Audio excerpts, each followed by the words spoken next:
Hi, this is Uday Turaga from ADI Analytics. KKR, Blackstone, and Brookfield just announced acquiring 49% interest in about 13 crude oil pipelines from Kuwait Oil Company. This was a deal a little short of $8 billion. Kuwait Oil continues to retain majority interest, 51% interest in these pipelines. But also has operational control. So essentially, the consortium of investors have leased back these assets back to Kuwait Oil. We at ADI have been tracking these energy infrastructure monetization deals over the past few years. By our count, this was the 8th deal in the GCC countries, and you can see the full list in the blog that we have written, and I'll provide a link to that here shortly. You'll see from the list of similar transactions that a bunch of other NOCs, ADNOC, Aramco, OQ, Babco Energies have all done similar deals covering a broad range of assets, including crude and natural gas pipelines, gas processing assets, and some other infrastructure.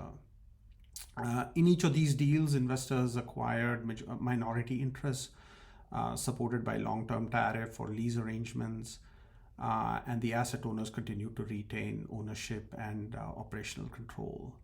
National oil companies do these deals because they can use the proceeds to fund new investments, whether it is in upstream, natural gas, LNG, downstream, or even broader diversification strategies in other parts of their economies.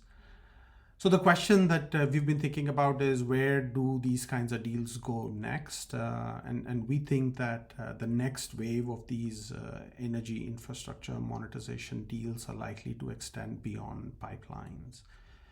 We at ADI see similar opportunities with LNG facilities, storage assets, gas storage assets in particular, power generation, even broader industrial infrastructure, including utilities, water infrastructure, and potentially even some opportunities in energy transition assets like CCS infrastructure and potentially hydrogen projects.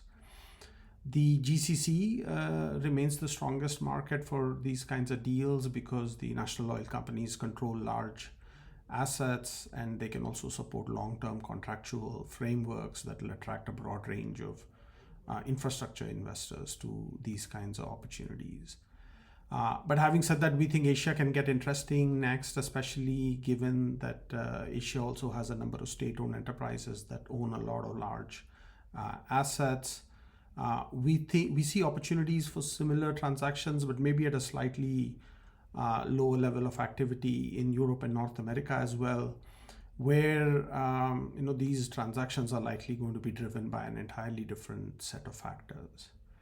ADI does a lot of work helping investors, infrastructure funds, and even national oil companies evaluate infrastructure financing and monetization opportunities through market assessments, commercial due diligence, diligence in support of infrastructure financing, as well as asset utilization, forecasting, screening work in identifying relevant assets, and then of course long-term strategy and scenario planning work along with other transaction support.